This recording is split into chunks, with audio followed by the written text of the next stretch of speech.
What a great morning of worship, and happy Father's Day to all you dads. We're going to continue our study in miracles today while simultaneously celebrating the high and holy calling of fatherhood. So we're going to turn our attention to one of my favorite fathers in Scripture, other than the good father that we sang about. And he's my favorite not because he did anything necessarily heroic or noteworthy. It's not because his fearlessness and unwavering faith made him a part of a miracle. He's one of my favorite dads because, having come to the end of his parenting rope, he was still hanging on, still fighting for his son, and he was being honest about his struggles.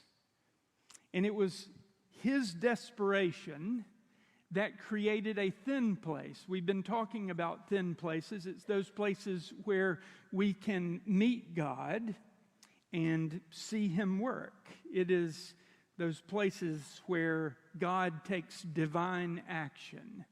Call it a miracle. It's where God works on our behalf. Now, the story actually follows immediately on the heels of the Transfiguration, where the glory of Jesus, which is typically masked by His flesh, came bursting forth.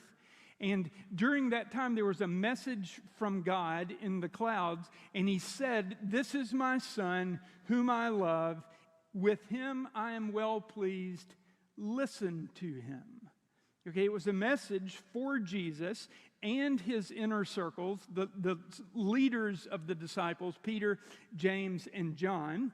Jesus needed to hear that message because He needed encouragement from heaven to finish the job, to endure the cross for our sake. And those disciples needed to be encouraged to trust Him during and after the devastating days that were soon to come. It was for them a remarkable mountaintop experience, and made more difficult for them because Jesus made them promise that they wouldn't say a word. It was a great mountaintop experience, but as you know, life teaches us what goes up must come down.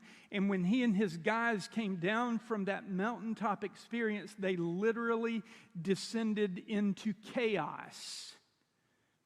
There was bedlam in the streets, and guess who?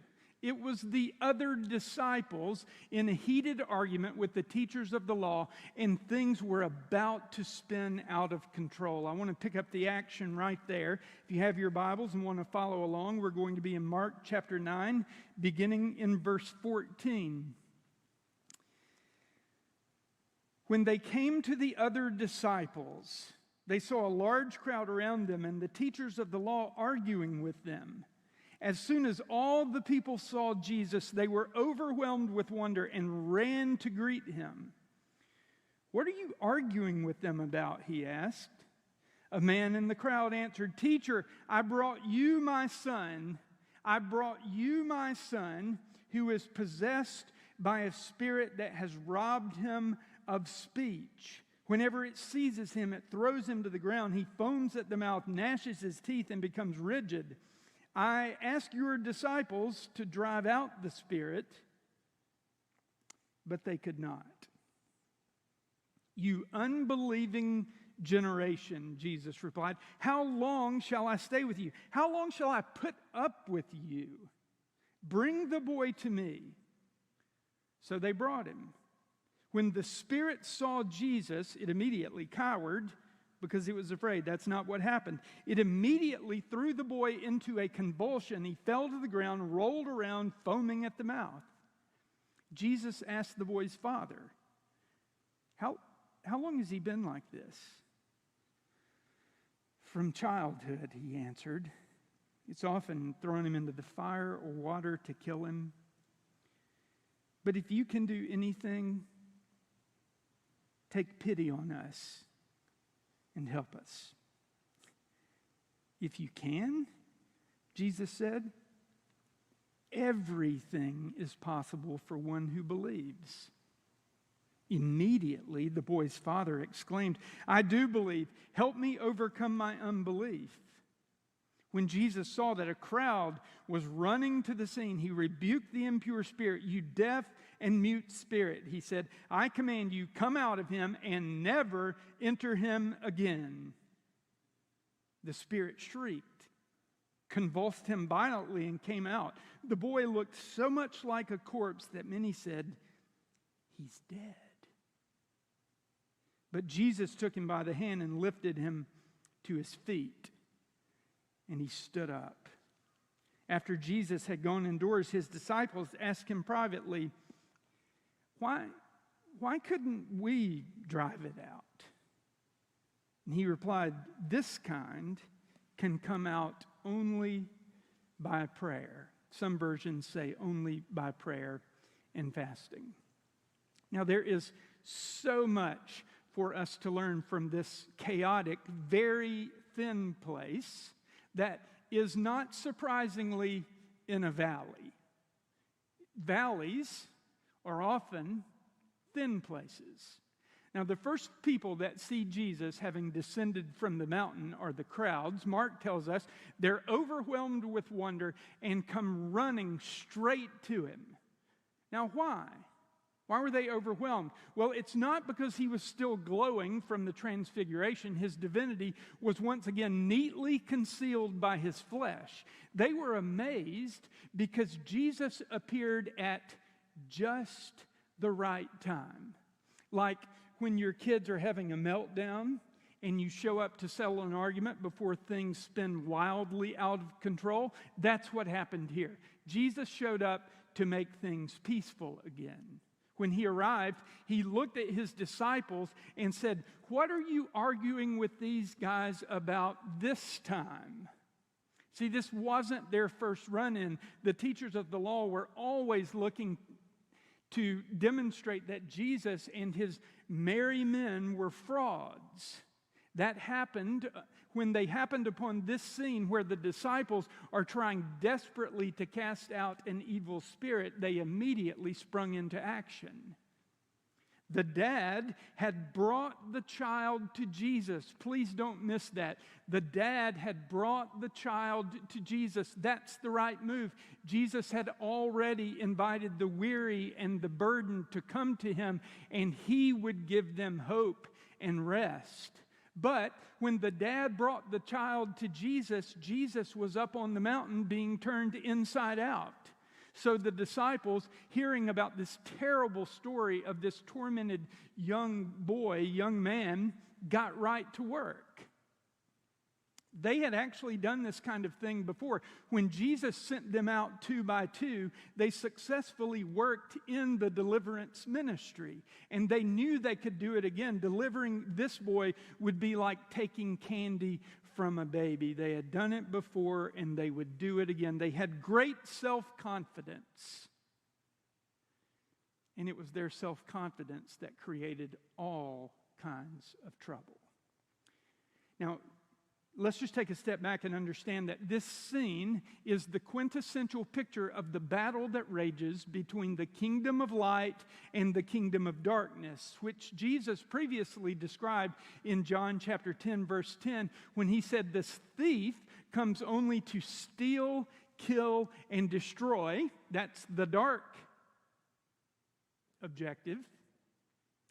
"But I have come that they may have life and have it abundantly."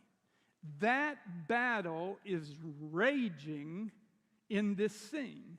The boy that the disciples were trying to deliver was being tormented by a demon. The thief was literally stealing his life and destroying his family. And the religious leaders, compromised as always by control issues, were unknowingly allied with the dark side, trying to steal, kill, and destroy the confidence, and with it, the ministry of the disciples. Now, we have to stop and ask, why in the world were the religious leaders hassling them, and on what grounds? Well, part of the issue was that according to their laws, The disciples were not qualified or authorized to deal with those kinds of issues. The teachers were no doubt explaining to them that they had no authority, as well as pointing out that their failure to cast the demon out proved their point. They weren't getting the job done because they weren't authorized by God. Now, the result of their challenge was that the disciples got defensive and doubled down. They determined that they were going to prove the teachers of the law wrong. They could do it, and they would do it. What they didn't realize was that they had fallen hopelessly into the enemy's trap. He had tricked them into distraction. Now, remember, as we've talked about the thin places, those places where we experience divine action, we learned that there are two elements that make for thin places. One is despair, and we have that in spades here. The dad was desperate. And the other is focus. So there's despair and focus. But not just focus on the issue, it is focus on God. And that's where the disciples went wrong. In the melee, they focused on their past performance, believing that it would enable them to do it again. And they focused on their enemies. And guess what? In the process, they lost sight of that precious boy that they were there to help, and they lost connection with their power source, God. In short, I think we could say that the disciples were unhinged and unplugged. And that's what Jesus addressed after the Father told him of the disciples' failure. Turning his attention to the disciples, Jesus said, and this is pretty shocking, to the disciples, "You unbelieving generation, how long shall I stay with you?" And we know he had it when he said, "How long do I have to put up with you? Bring the boy to me. Bring the boy to me." Now, Jesus states emphatically and correctly that the disciples are unbelieving. Well, that seems weird, doesn't it? This is a group of 12 who had left everything to follow him. They clearly believed in God, and they believed him sent from God.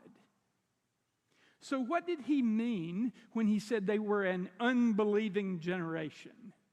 The word he used meant that their belief, their faith, which was present, was simply and sadly misplaced.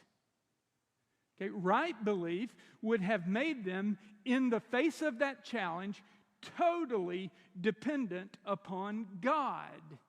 And they weren't. From their perspective, in the moment, from Jesus' perspective, in that moment, they were actually functioning as unbelievers. Now, we need to just pause right there for a moment and recognize the possibility that we, the believers, can function as unbelievers. If Jesus can label the disciples as unbelievers, he could certainly use that term with us. In Matthew's account of the story, after the boy had been delivered and the disciples met with Jesus to learn where they had melted down, Jesus made an interesting but somewhat confusing observation. Listen to what he said in Matthew chapter 17, verse 20. Because they said, "Hey, why couldn't we get that done?" He said, "Because you have so little faith. Truly, I tell you, if you have faith as small as a mustard seed, you can say to this mountain, 'Move from here to there,' and it will move." Nothing will be impossible for you. Now, let's engage here and ask the question, how can little faith be the problem if it only takes faith the size of a mustard seed to move a mountain? Now, by the way, a mustard seed is about half the size of a peppercorn. It ain't much. It's just a little bit. So how could faith be too little? How does that work? How can it be too small if it takes such a small amount? What was he talking about? It was about the object of the faith, not the amount of faith. The issue was the object of their faith. Their faith was little because it was misplaced. The object of their faith, the thing they were trusting to get the job done, which, if you'll recall, was themselves, was too small for the task. They had faith in themselves because of their past experience with God. It wasn't in that moment in their great God, and therefore their faith was little. It was the object of their faith that defined its weakness. And as the demon refused to come out of the boy, they doubled down, trying harder and harder and harder. Then, as they were heckled by the religious leaders, they got angrier and angrier. They truly believed they could do it and they would do it. But what they needed to believe was that only God could do it. Little faith for them, as for us, is believing in the wrong thing. Now, just as an aside, in today's church, and in particular, in what we hear dubbed the faith movement, our little faith is in faith itself. Okay, we are told if we have strong faith, then God will do what we ask Him to do. Faith in faith is little faith as Jesus described it. We don't need to have faith in faith. That's like having faith in yourself. We need to have faith in God, and then the places become very thin. Now, don't misunderstand me. Faith is a necessary ingredient, but trusting faith is like believing that power lines generate power. Using that analogy, Jesus is saying you can have one little line to your house, or you can have 1,000 power lines to your house, but if those lines aren't connected back to the power source, you will never have electricity. The disciples weren't connecting to the power source, and therefore they had no power to deliver the boy. That was the problem. Now, back to the story in Mark. Jesus tells them in the chaos to do what they should have done to begin with, and what the boy's father was trying to do to begin with. Bring the boy to me. Bring the boy to me. Now, the most important lesson he could teach them here is that doing his work, seeing his results, requires his involvement. Power does indeed flow through the lines of faith, but those lines have to be connected back directly to God. To be delivered, the boy should have been brought to God in faith. And by the way, their prayerlessness revealed that their little faith, what little faith they had, was misplaced.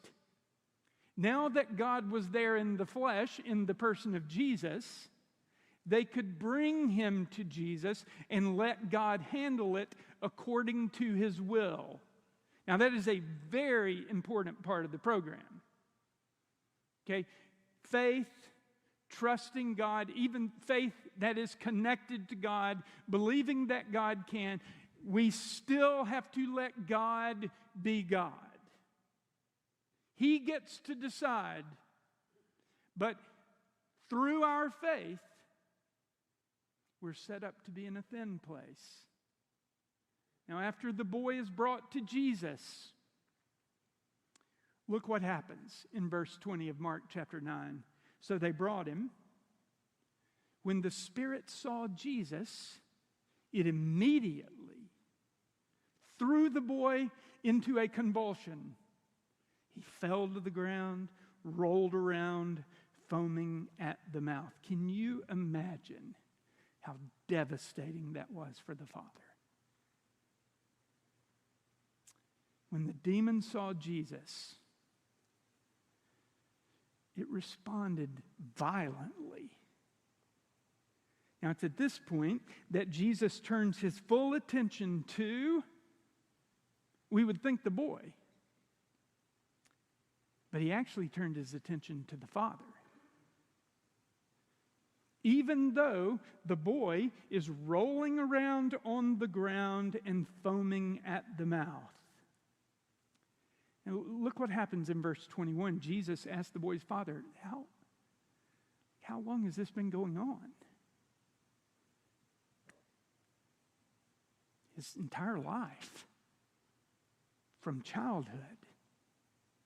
And listen, it's often thrown him into the fire or water to kill him. But if you can do anything, take pity on us and help. If you can, everything is possible for one who believes. And immediately the boy's father exclaimed, I do believe. Help me overcome my unbelief. Now what happened? The father tells Jesus the tragic story of the boy's life and concludes by saying, if there's anything you can do, please help us. And Jesus responded, of course, by saying, what do you mean if? All things are possible to those who believe. Not in themselves, not in their circumstances, not in their experiences, but in the one true God. And the father responded with those famous words, the words that can be uttered by every authentic follower of Jesus who finds themselves in a valley. I do believe. Help my unbelief. Now, you remember when Jesus said the disciples were an unbelieving generation? Okay, the word the dad used there is slightly different from the word that Jesus used when he labeled his disciples with that sobriquet. The father's word means, help me with it's not about misplaced belief. The father's word for unbelieving is more about doubt. There is a significant lack of confidence in the power of God for the challenge at hand. So this dad simultaneously believes that Jesus could. He is a believer in Jesus, but he doubted that he would.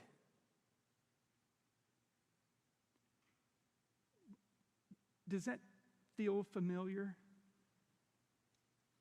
I think everybody who believes in Jesus believes he can.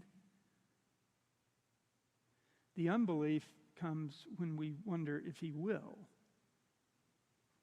And it makes sense for this dad, right? I mean, he could be thinking, like, why now?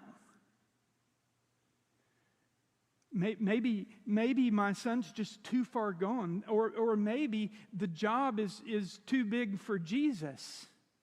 Even Jesus. He didn't know that Jesus would soon rise from the dead. And all that doubt is understandable, right? What you have to remember is that he was at the end of his rope, barely hanging on by a thread, and he was pushed there by setback after setback after setback. And 3 of them emerge in this story. The first one that we encounter is, we need to remember, he had the setback of many moons. How many moons had come and gone while he waited for God to hear his prayers and heal his son? He told Jesus he had been going through this for as long as he lived. It had been a long battle, and he was tired, weary, and wondering if it was ever going to end.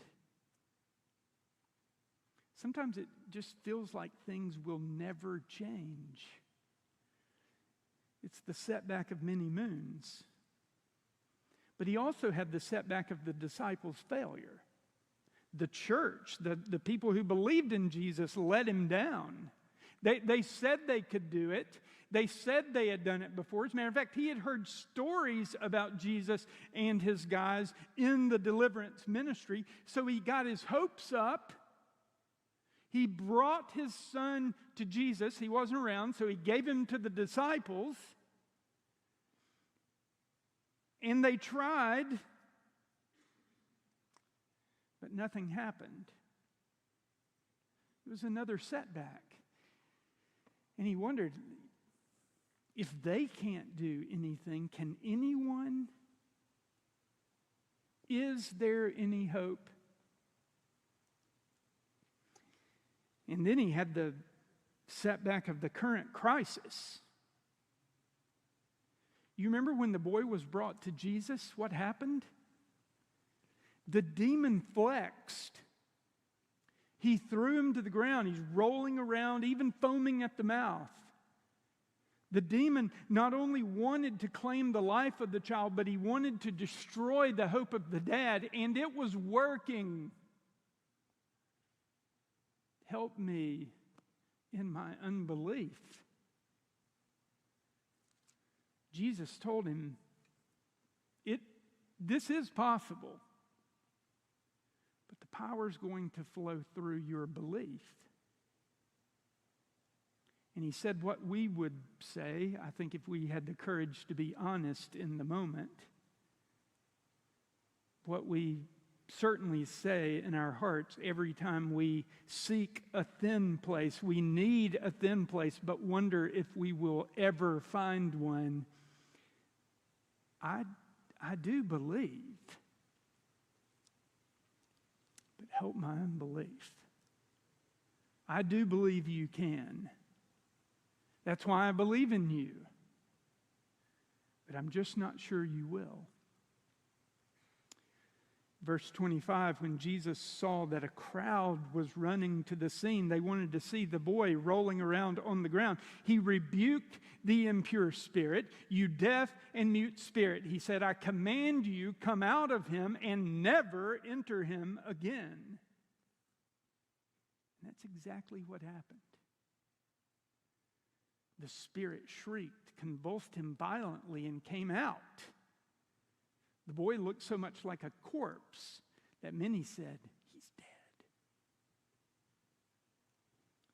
But Jesus, who came that they might have life and have it more abundantly, took him by the hand and lifted him to his feet, and the boy stood up. That dad may not have had much faith.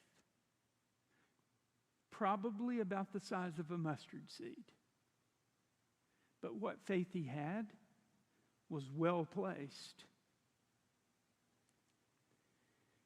It was in Jesus. That's why he brought the boy to Jesus to begin with. And guess what happened? In that case, according to God's will, Jesus delivered. And when the dust settled, and the disciples went inside away from the crowd, they asked him, We did it like on the trip. Remember when we went around, we cast out demons. What happened this time? And Jesus answered succinctly, this kind can come out only by prayer. What did he mean by that? Prayer is the demonstration of well-placed faith.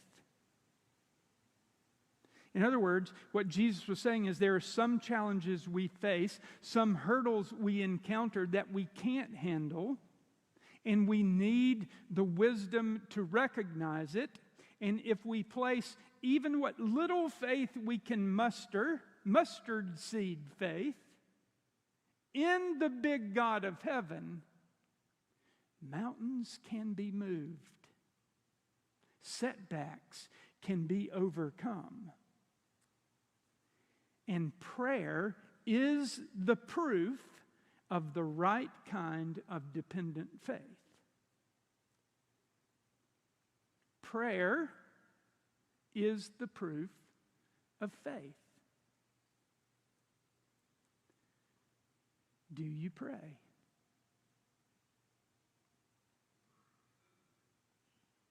The boy's dad, he had it right from the very beginning.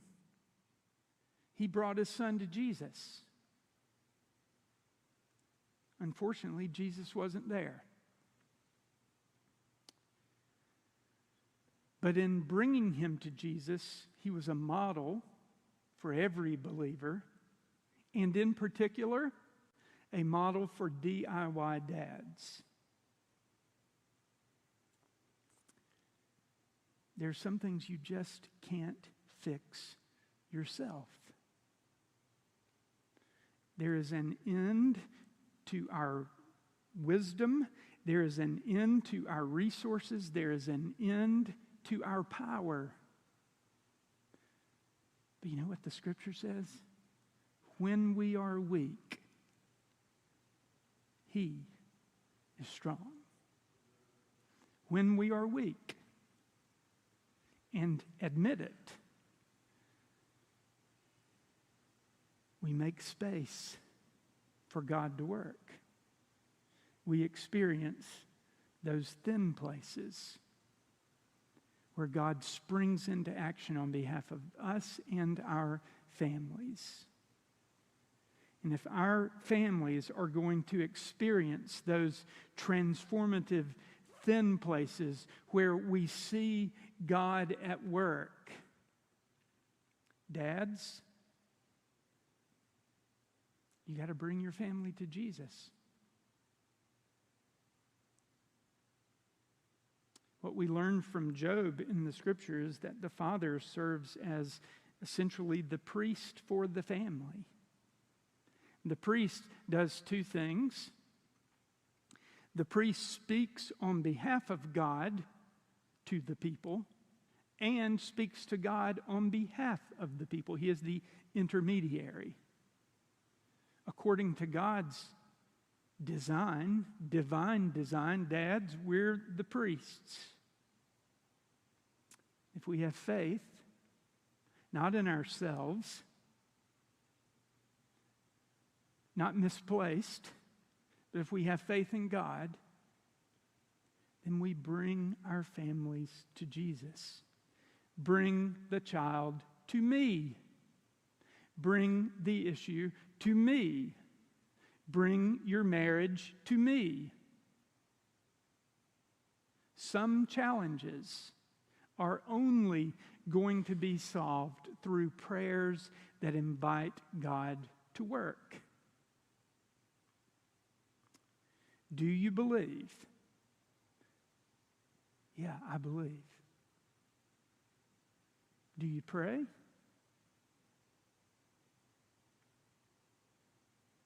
If you believe, you pray. Some kinds, that kind, and maybe the kind you're dealing with, will only come out through prayer. Let's bow our heads.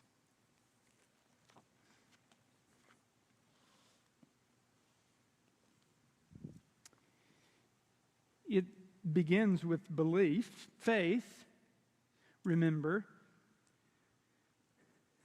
is the line through which God's power works. Faith, when rightly placed, is in Jesus.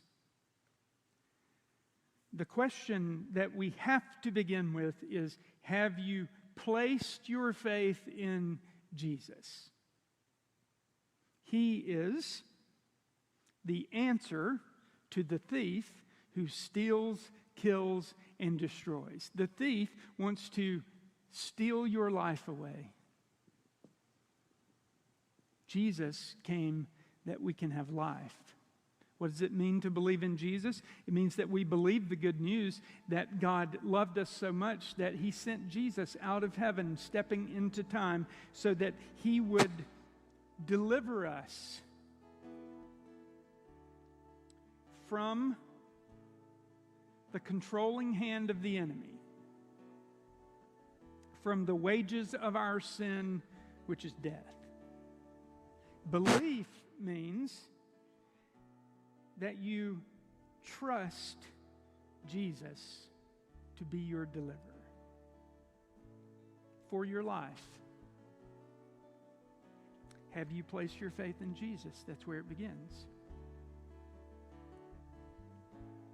And then, having believed, keep believing. Don't do like the disciples and think, okay, we got what we needed the first time. We don't ever have to look back. We don't have to be dependent upon Him. We can handle this ourselves. It's not true. Whatever you're facing, whatever your family's facing, bring them to God in prayer. If you believe, if your faith is rightly placed, then you pray. Some challenges are only overcome through prayer. God, we're so grateful for the lesson that this Father who